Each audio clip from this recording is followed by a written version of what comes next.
June மாதம் 21ஆம் தேதி. நிறைய பேருக்கு இந்த விஷயம் தெரியும். ஆனா, இப்ப நான் சொல்லப் போற விஷயம் நிறைய பேருக்கு தெரியாம இருக்கலாம். ஓரளவுக்கு தெரிஞ்சிருந்தாலும் இத கேட்கும்போது கொஞ்சம் ஆச்சரியமா இருக்கும் உங்களுக்கு. அதாவது இலங்கைக்கு பலதரப்பட்ட வருமான முறைகள் இருக்கிறது.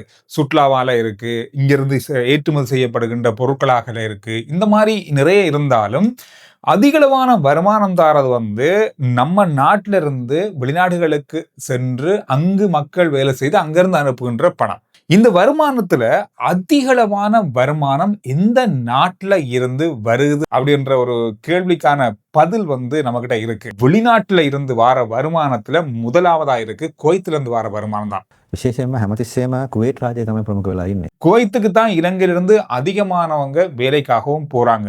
ஐரோப்பிய நாடுகளுக்கோ, கனடாவுக்கோ, லண்டனுக்கோ, அமெரிக்காவுக்கோ இல்ல. இந்த நாட்டுக்கு தான் அதிகமானவங்க வேலைக்காக போறாங்க. ஒவ்வொரு வருஷமும் கிட்டத்தட்ட 3 லட்சம் பேரு வெளிநாடுகளுக்காக வேலைக்கு போறாங்க. அதுல 30% 80,000 பேர் குவைத்துக்கு மட்டுமே போறாங்க. කුවේට් රාජ්‍යයෙන් තමයි ඉහළම මුදලක් ලැබෙන්නේ. අපි ගත්තොත් 2025 වර්ෂයේදී කුවේට් රාජ්‍යයෙන් අපට ඩොලර් මිලියන 893ක් ගෙවලා තියෙනවා.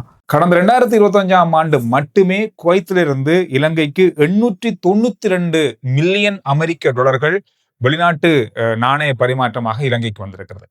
இது இலங்கை ரூபாவில் நாம இன்றைக்கு பார்த்தோம்னு சொன்னா கிட்டத்தட்ட 30,000 கோடி. இது ஒரு வருஷத்துல வந்திருக்கிறது. வேற எந்த நாட்டில இருந்தும் உலகத்திலிருந்து இலங்கைக்கு இந்த அளவு பணம் பாரதுக்கு இல்ல. அதுக்கு அடுத்ததா தான் இருக்கிறது மற்ற நாடுகள். அதுக்கு அடுத்ததா கட்டார் இருக்கிறது. கட்டார் கிட்டத்தட்ட ஒரு 28,000 கோடி அனுப்பியிருக்காங்க 2025ஆம் ஆண்டுல மட்டும். UAE, சவுதி அரேபியா, அந்த மாதிரியான ஐக்கிய அரபு அமீரகம். அதுக்கு பிறகு இருக்கிற நாடு அமெரிக்கா. அதுக்கு பிறகு இத்தாலி, கனடா, லண்டன் என்று அதுக்கு பிறகு வார நாடுகள் இருக்கிறது. ஆனால் மத்திய கிழக்குல குவைத் நாட்டில இருந்து தான் அதிகமான பணம் இலங்கைக்கு வெளிநாட்டு பணமாக வந்து கொண்டிருக்கிறது. எனவே இந்த விஷயமானது கடந்த 2 நாட்களா ஒரு முக்கியமான இலங்கையினுடைய தொலைக்காட்சியில இது தொடர்பான முக்கிய ஒரு கலந்துரையாடல் நடந்தது. அதிலிருந்து இந்த தகவலை நான் பார்த்தேன். நிறைய பேர் இதை தெரிஞ்சு கொள்ளணும் அப்படின்றதுக்காக தான் இந்த தகவலை இந்த வீடியோ பகுதியில் உங்களோட பகிர்ந்து கொண்டேன்.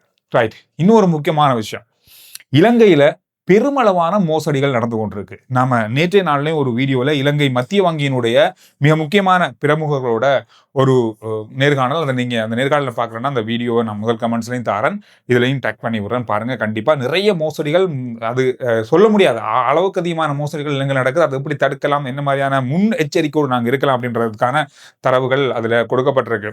போலீசார் ஒரு முக்கியமான அறிவித்தலை கொடுத்திருக்காங்க, முக்கியமா பெண்களுக்காக. பெண்களை குறிவைத்து இப்பொழுது ஒரு புதிய வகையான மோசடி ஒன்று சமூகத்தில் மத்தியில பரவி இருக்கிறது. இது தொடர்பாக முறைப்பாடுகளும் போலீசாருக்கு கிடைக்கப்பட்டிருக்கிறது.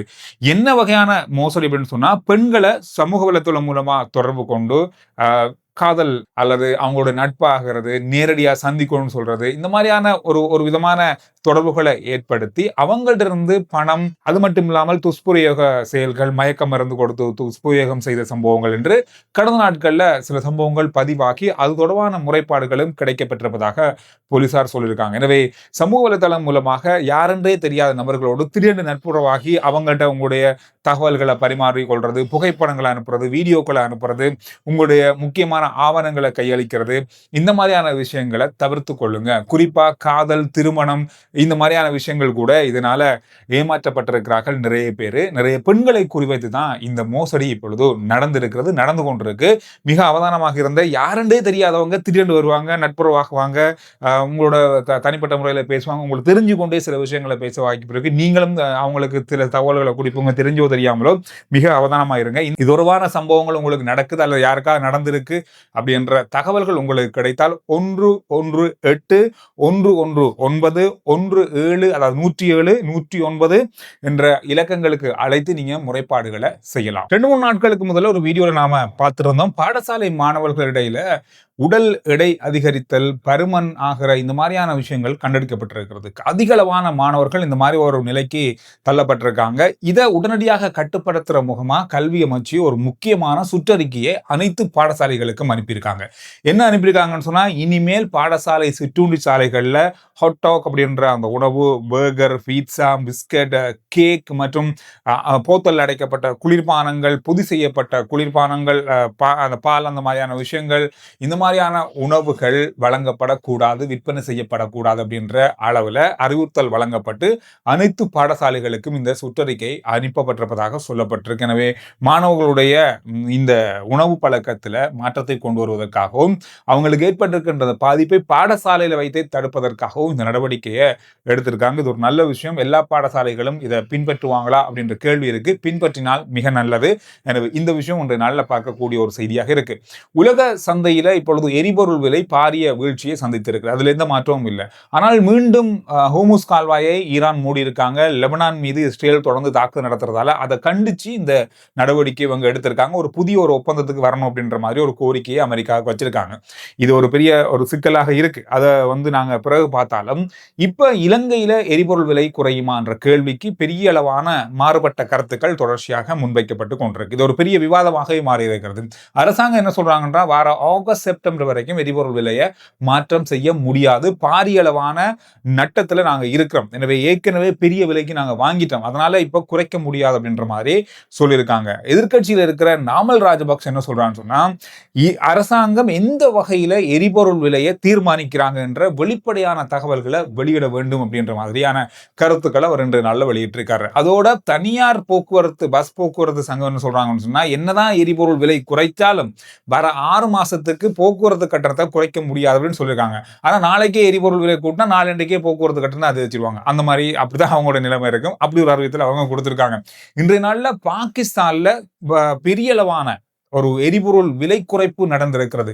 இதுக்கு காரணம் சர்வதேச சந்தையில ஏற்பட்டிருக்கின்ற விலை குறைப்பை மக்களுக்கு வழங்குவதற்காக, அந்த நன்மையும் அவங்களும் அனுபவிக்கணுன்றதுக்காக பாகிஸ்தான் கிட்டத்தட்ட ஒரு லிட்டருக்கு 74 ரூபாவை குறைச்சிருப்பதாக அறிவிச்சிருக்காங்க. இது சர்வதேச ரீதியில பெருசா பேசப்படுற ஒரு விஷயம் மாறி இருக்கு. கிட்டத்தட்ட 150க்கும் அதிகமான நாடுகள்ல எரிபொருள் விலை ஏற்றம் நடந்திருக்கிற இந்த 3 மாத காலத்துக்குள்ள பெரிய அளவாக முதல் முறையாக குறைத்திருக்கிற நாடு பாகிஸ்தானாக மாறி இருக்கிறது. இன்றைய நாள்ல 2 உயிரிழப்பு சம்பவங்கள் இடம்பெற்றிருக்கு. அதுவும் நீராட சென்று காணாமல் போய் உயிரிழந்த சம்பவங்கள் 2 பதிவாகி இருக்கு. ஒன்று காலியில கொக்கரல பிரதேசத்துல 2 இளைஞர்கள் நீராட போயிருக்காங்க. நீரால் அடித்து செல்லப்பட்டிருக்காங்க. அதுல ஒருவர் காப்பாற்றப்பட்டாலும் ஒருவர் உயிரிழந்திருக்காரு. அதே போல இன்றைய நாள்ல ஆராய்ச்சி கட்டுவ பிரதேசத்துல 13 வயது சிறுவர் ஒருவர் தன்னுடைய நண்பரோட நீராட சென்றிருக்காரு. அவர் தன்னுடைய நண்பருடைய வீட்டுக்கு ஏதோ ஒரு பொருள் வாங்க செல்வதாக வீட்டுல சொல்லிட்டு இங்க நீராட சென்றதாக சொல்லப்பட்டிருக்கிறது. எனவே அவர் இன்றைய நாள்ல உயிரிழந்திருக்காரு. இந்த நீராட சென்ற சம்பவங்கள் 2 பதிவாகி 2 சம்பவங்கள்ல 2 உயிரிழப்புகள் இன்றைய நாள்ல பதிவாகி இருக்கு. இது ஒரு கவலைக்குரிய விஷயமாக இருக்கு. விபத்துக்களால உயிரிழக்கிற சம்பவங்கள் மட்டுமல்ல, இப்பொழுது நீராட சென்று உயிரிழக்கிற சம்பவங்களும் நாளுக்கு நாள் அதிகரித்திருக்கிறதை நான் கவனிக்கக்கூடியதாக இருக்கு.